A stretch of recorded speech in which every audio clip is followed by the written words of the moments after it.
India versus England का 50-20 match बहुत शानदार रहा और अभिषेक शर्मा भारत का युवा सितारा, उभरता हुआ सितारा, बहुत शानदार उन्होंने रन बनाया। 37 बॉलों में इन्होंने सेंचुरी कंप्लीट की। टोटल इनका 135 रन इन्होंने कल बनाए। सेकंड फास्टेस्ट टी20 जिन्होंने हमारी इंडिया की तरफ से बनाया, सेकंड फास्टेस्ट टी20 इनके लिए। इससे पहले रोहित शर्मा ने भी 30 बॉलों में सेंचुरी बनाई थी। कल के मैच पर ही बात करेंगे। उद्देश्य कल का मैच देखा जाए तो बहुत शानदार रहा है। भारत के टी20 के को देखते हुए जिस तरीके से हमारा टी20 सीरीज जा रही थी, सबसे पहले हम बात करना चाहेंगे अभिषेक शर्मा पे। क्या कहना चाहेंगे कल जो उनकी परफॉर्मेंस हुई है, 250 का स्ट्राइक रेट, और मतलब कोई भी बॉलर हो, चाहे उनकी बात करें, आप उनके स्पिनर्स की बात कर लें या फिर उनके जो फास्ट बॉलर्स थे, कोई भी नहीं टिक पाए कल। सबको उन्होंने ऑफ साइड क्या पूरा फील्ड का उन्होंने फायदा उठाया। क्या कहना चाहिए यार? जैसा कि मैंने पिछली वीडियो में कहा था कि अभिषेक शर्मा ऐसे प्लेयर है कि जिस दिन चलेंगे सिंगल हैंडेडली आपको मैच जिता के देंगे अपने बलबूते पर। जिस दिन नहीं चलेंगे तो वही बात होगी कि आपके अंदर कंसिस्टेंसी नहीं है। आप दोनों की उम्मीद नहीं रख सकते आज के समय के टी20 के खेलों में, क्योंकि अगर आप तेज बल्लेबाजी करेंगे, स्ट्राइक रेट ऊपर चाहेंगे और आप चाहेंगे कि यार ऐसे ऐसे में बहुत कंसिस्टेंट रहे बल्लेबाज, तो ऐसा नहीं होगा। लेकिन हाँ, जिस दिन चलेंगे उस दिन एक तरफा मैच आपको जिता के देंगे। और कल के मैच में वही हुआ। कल उन्होंने 11 छक्के मारे और मेरे ख्याल से इंडिया की तरफ से सबसे ज्यादा छक्के मारे हैं, सबसे ज्यादा छक्के उन्होंने मारे हैं और 250 के स्ट्राइक रेट से उनकी बैटिंग हुई। सबसे ज्यादा छक्के मारने वाले प्लेयर बन गए हैं टी20 मैच में इंडिया की तरफ से। ये भी अपने आप में एक बहुत बड़ी बात है। और सबसे तेज दूसरा शतक, मुझे तो एक समय लग रहा था कि रोहित का रिकॉर्ड वो तोड़ देंगे 30-32 गेंदों में, लेकिन आखिरी के समय में थोड़ा सा वो कॉमन चीज ये भी थी कि वानखेड़े के मैदान पर ही उन्होंने बनाया। वानखेड़े में मतलब कितने सारे सुपरस्टार्स आ चुके हैं। देखो वो तो अलग बात है यार। रोहित शर्मा हो, मतलब वानखेड़े की भी हिस्ट्री रही है, तो उस लिहाज से भी उन्होंने कहीं ना कहीं अपना नाम मुझे लगता है कि यार हिस्ट्री तो रही है, लेकिन हमें उससे आगे बढ़ के सोचना चाहिए। ऐसे प्लेयर्स जो होते हैं ना, और उनका जो बैट है वो बहुत काफी ऊंचे से आता है। ऊंचे से आने के कारण उनकी बैट स्विंग बहुत बढ़िया है। बहुत बढ़िया से दूर तक छक्के आप उनके देखे तो दूर दूर जाते हैं, पास पास नहीं गिरते। और आप पर भी मैं आना चाहूंगा कि कल जिस तरीके से बल्लेबाजी हुई इंडिया की, क्या लगा कि इंग्लैंड ने अपनी तरफ से कुछ दम ही नहीं लगाया, या फिर हम कह सकते हैं कि अभिषेक शर्मा की बल्लेबाजी के सामने नतमस्तक होना पड़ा उनको?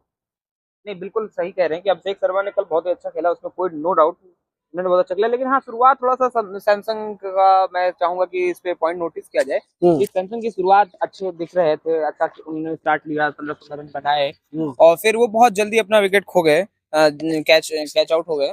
तो इस हिसाब से मैं सोचता हूँ कि ये सीरीज में इंडिया की बैटिंग अच्छी रही। और एक मतलब मैं जैसा कि इनकी बात से मैं एग्री करता हूँ कि अभिषेक शर्मा जब भी चलेंगे किसी भी टीम को बैक ऑन होने का मौका ही नहीं देंगे, वो सिंगल हैंडली आपको मैच जिता के रहेंगे।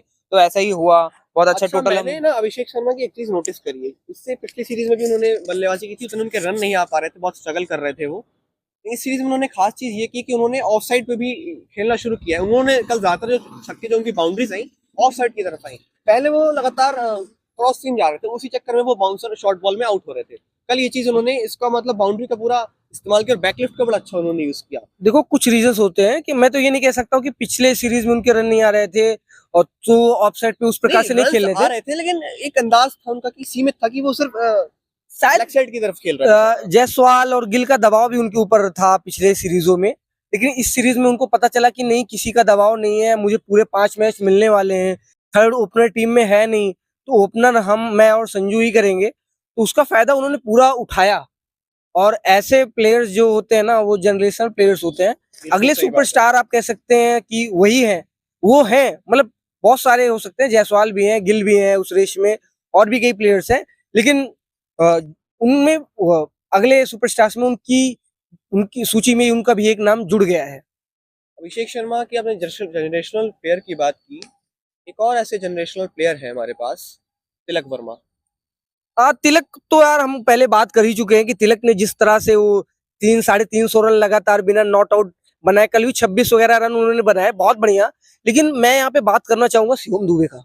हम उन्हें भूल नहीं सकते, चाहे वो पिछला मैच हो, चौथे टी20 में हम देखे तो उन्होंने 54 समथिंग रन की पारी खेली, क्या छक्के मारते हैं, बहुत बढ़िया। शिवम दुबे का भी मतलब ऐसा था कि मैचेस मिल नहीं रहे थे पहले, स्टार्टिंग में मिल रहे थे, लास्ट में 2 मुकाबले मिले, लेकिन दोनों में गजब की बल्लेबाजी। देखो रोहित एंड कंपनी जब तक थी, रोहित एंड राहुल कंपनी, तो उन्होंने ये सोच के रखा हुआ था कि हमें शिवम दुबे टी20 में चाहिए।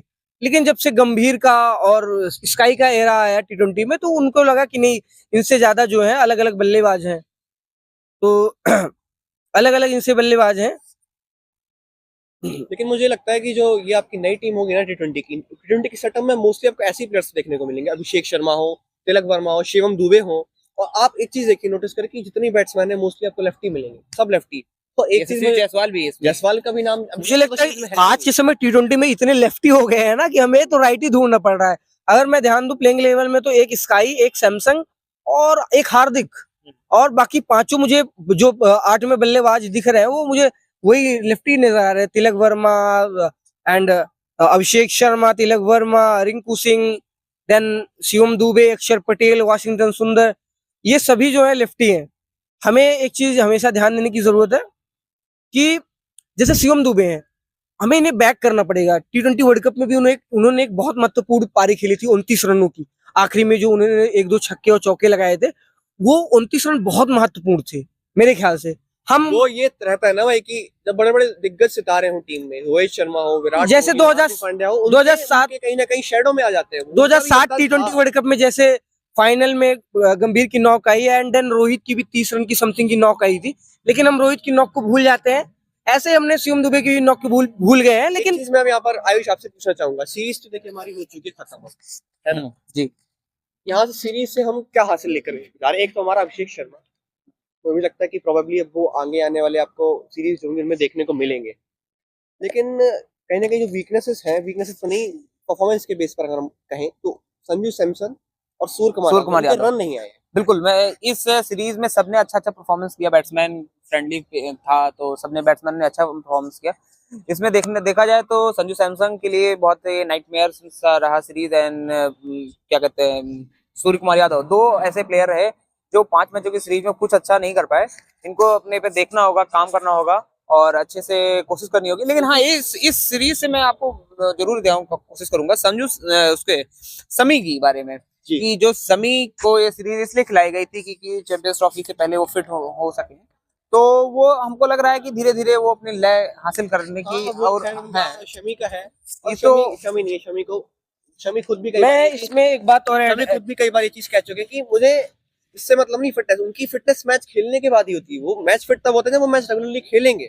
अभी हमने उनका कहना है स्काई और संजू की बात की, तो स्काई का अगर आप मैच में आउट होने का तरीका देखें तो 3 मैचों में मुझे सेम लगा। उन्होंने पीछे मारने की कोशिश की और गेंद हवा में बहुत ऊंचे गई और फिर वो आउट हो गए। सिमिलरली संजू सैमसन के साथ भी 5 मैच में सिमिलर तरीके से वो एक ही जगह पर बैक, तो दोनों को ना अपने काम, वो शॉट उनका बहुत ही पसंदीदा शॉट है, तो अक्सर जो वो शॉट खेलते हैं तो उस पे वो विफल हो रहे हैं, तो इसमें कोई बहुत बड़ा मेरे को नहीं लगता कि संजू की तो ये कमजोरी है, क्योंकि संजू के बारे में लोगों को पता नहीं था कि वो शॉर्ट बॉलों पे इस तरह आउट हो सकते हैं। वो अभी नया लोगों ने निकाला, एक ब्लॉक होल निकाला, एक लूप होल ढूंढ लेते हैं बैट्समैन का कि यार ये कहीं ना कहीं तो उसके अंदर कमजोरी होगी, इसके अंदर बड़ा रोल कहीं ना मैनेजमेंट का भी रहता होगा। वो बिल्कुल लेकिन मुझे लगता है अगली सीरीज में, अभी समय है अगली T20 सीरीज में, और तब तक मुझे लगता है IPL भी है, ये प्लेयर्स अपने ऊपर वर्क करेंगे और जब भी लौटेंगे तो बेहतर होकर लौटेंगे। और मैं स्काई के लिए एक बात और कहना चाहूंगा कि स्काई के ऊपर मुझे थोड़ा सा उनकी कप्तानी का प्रेशर दिख रहा है। ये पता नहीं लोगों को और दिखा या नहीं दिखा, शायद वो फील्ड पे नहीं दिखता, लेकिन वो जब बैटिंग पे जाते हैं और जबकि उनकी 3-4 पारियां खराब आ गई हैं, तो अब वो सोचते रहते हैं उसके बारे में कि कहीं मैं जल्दी आउट ना हो जाऊं। मुझे नहीं लगता सूर्य कुमार यादव एकदम चिल गए, मुझे लगता है कि जब वो बैटिंग पे जाते हैं तो उनके ऊपर एक मनोवैज्ञानिक जो कहते हैं दबाव आ जाता है कि यार मैं ज्यादा मैचों में आउट हो चुका हूँ, तो होता ही है ये चीज। लेकिन मुझे लगता है कि आने वाली सीरीज में हम बेहतर देखेंगे सूर्य कुमार यादव। बिल्कुल। एक रिंकू सिंह है जो मुझे लगता है उनकी पारियां काफी दिन से जो है वो कोई बड़ी पारी नहीं आई, जब वो मुझे लगता है कि उनको अपॉर्चुनिटीज मिल नहीं पा रही क्योंकि टॉप ऑर्डर इतना ज्यादा परफॉर्म कर दे रहा है, तो उनका आ ही नहीं पा रहा है नीचे कहीं। वो तो है, लेकिन हम हम उनको फिनिशर ले जाते हैं तो उनसे हम बड़ी लंबी पारी नहीं करते हैं। लेकिन कल अगर आप देखें तो एक बहुत लंबा जो है हमारे पास ओवर्स बचे हुए थे, 7-8 ओवर बचे हुए थे, उसमें ही रिंकू चले गए। तो मैं ये भी कहना चाहता हूँ कि एक ही आध पारी से आप जज नहीं कर सकते। लेकिन आप पिछला भी तो देखो, अभी फिनिश भी तो वो नहीं कर रहे हैं ना, ऐसा कोई बहुत बड़ा फिनिश भी तो उन्होंने नहीं किया कि 4-3 4-5 छक्के मार दिए हो।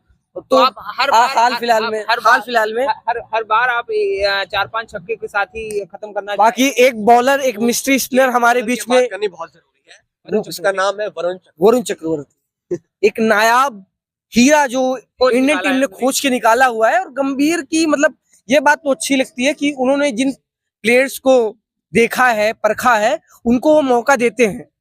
और बिल्कुल वरुण जब से आए हुए हैं तब से तबाही मचा के रखा हुआ। तो मुझे लगता है कि अगर कुलदीप यादव के साथ कुछ अनफिट की समस्या रहती है तो मुझे लगता है कि ले जाना चाहिए अरे बिल्कुल चैंपियंस ले ट्रॉफी जाना में चाहिए वरुण को। भाई साहब, वो आपके मेन टीम में हो, बिल्कुल, main टीम बिल्कुल, कैसा होंगे जिस तरीके बिल्कुल। से वो बॉलिंग कर रहे हैं। और इस सीरीज उन्होंने 14 विकेट कुछ निकाले हैं बिल्कुल, 5 बिल्कुल। मैचों में। यार ये बहुत बड़ी मैंने तो उपलब्धि सीरीज भी है। सीरीज बने वरुण चक्रवर्ती, छोटी बात है कोई। इसके अलावा अगर आप देखें अभिषेक शर्मा और शिवम दुबे ने कल बॉलिंग भी की। और शिवम को तो पहली गेंद पे शायद विकेट मिल गया था। दोनों को पहले ओवर में पहले विकेट। ओवर में मिले हैं दोनों विकेट। आउटसाइड ऑफ ऑस्टम हाँ, उन्होंने बॉल बिल्कुल। डाली थी। अब तो अभी ये भी इंडिया के लिए बहुत बड़ा पॉजिटिव है। पिछले मैच में आने क्या हो वाले रहा था ना, हर्षित राणा को वो लोग ले आए थे तो कंट्रोवर्सी हो रही थी वो कि तो शिवम ने उसका जवाब दिया है भाई। भाई मैं भी बॉलिंग कर सकता हूँ। लेकिन ये बात टूर्नामेंट में निकाल दिया। ये बात हमें ध्यान देने की जरूरत है। और मैं तो कहना चाहूंगा कि यार अगर ऐसा ही रहता है, ऐसे ही ऑलराउंडर्स गेंदबाजी करते रहते जो आपको 3-4 ओवर भी अगर दे देते कुल मिला के, तो इससे इंडियन टीम का फायदा ही होने वाला पहले है। इंडियन टीम में ऐसे होते थे कि ऑलराउंडर बहुत कम होते थे, ये बात सही है। बैट्समैन ही आते थे। अब ऐसा लग रहा है कि जो भी बैट्समैन है वो बिल्कुल। कोई ना कोई 2-4 अरे ओवर टी20 में तो जरूर बॉलिंग करके अच्छी बॉलिंग करके विकेट ले सकते हैं। इवन रवि बिश्नोई, हाँ, उनको भी नहीं भूलना रवि चाहिए। बिश्नोई भाई साहब जो तीसरा टी20 मुझे याद है, लास्ट में शायद वो बैटिंग कर रहे थे, अक्षर पटेल के साथ में शायद कर रहे थे, और लास्ट में उन्होंने 1-2 शॉट्स खेले ना भाई, विराट कोहली जैसी फ्लिक शॉट खेला उन्होंने। कमेंटेटर्स भी बोल रहे थे और लिटरली लग रहा था कि विराट कोहली खेल रहा है। तो आप सोचिए, आप कल्पना कर सकते हैं कि हमारा जो लोअर ऑर्डर है वो भी कहीं ना कहीं पहले ये होता था कि भाई शटल नहीं हो पा रहे थे, अब नीचे भी थोड़ी बहुत हमें ऐसा लोअर ऑर्डर हमको 50-50 में और टेस्ट में भी बहुत चाहिए कि जो मुझे लगता है कि अच्छा से इनमें से कुछ प्लेयर्स को हमें चैंपियंस ट्रॉफी में अगर टीम आप बदल सकते हैं, अगर आपको लगता है कि कोई प्रॉब्लम होने वाली है, या कुछ प्लेयर्स जैसे वाशिंगटन सुंदर को इन्होंने काफी दिन तक ट्राई किया, फिर बाद में शिवम दुबे को उनकी जगह पे ले आए हैं। मुझे लगता है कि कुछ प्लेयर्स को अभिषेक शर्मा, शिवम दुबे या अगर नीतीश रेड्डी जो है ये अगर फिट रहते हैं तो मुझे लगता है इनमें से किसी को चैंपियंस ट्रॉफी में जगह देनी चाहिए। बिल्कुल, ये तो है खैर। और बाय द वे हम मैच की बात कर रहे थे तो कल का जो 50-20 था, और ये एक और बात करनी जरूरी, 150 रन से इंडिया जीता है। रिकॉर्ड तोड़ जीत है भाई साहब, बिल्कुल 150 रन, वो भी इंग्लैंड। हमने एक बार फिर से अंग्रेजों को भगा दिया। ऐसे ही जब पहली पारी में भारतीय टीम उतरती है तो हारेंगे हमें यार ये लोग। ऐसी उम्मीद रहती है कि ऐसे ही रन पड़ेंगे। यार आपने अपेक्षा की थी कि इंग्लैंड इतना बुरा परफॉर्म करेगी? नहीं, इतना बुरा तो नहीं की थी, लेकिन उन्होंने भी सोच लिया था कि यार या तो मैच हमें जीतना है और या तो एकदम से बहुत बुरी हार हारनी है। क्योंकि यार किसी आप में अगर देखें तो चल रहे हैं, बेंडेकेटिक आदि पारी चल गए यार, उसके अलावा यार वैसा उन्होंने दमखम दिखा नहीं यार। बाकी मिलते कंपनी में हैं आपको और नए वीडियो में। मिलते हैं। पहले आपको बता दें कि हमारा पिछला वीडियो नहीं आ पाया था किसी वजह से, मैच का था, बिल्कुल। एक्चुअली इसमें बजट भी आया था तो हम थोड़ा अपने काम में लगे हुए थे, और आज कॉलेज में हमारे सरस्वती पूजन था, क्योंकि आज वसंत पंचमी भी है, तो वसंत पंचमी की आपको बहुत बहुत शुभकामनाएं। बिल्कुल। और फिर मिलते हैं हम अगले किसी वीडियो में। धन्यवाद। हमारा वीडियो देखें और सब्सक्राइब भी करिए।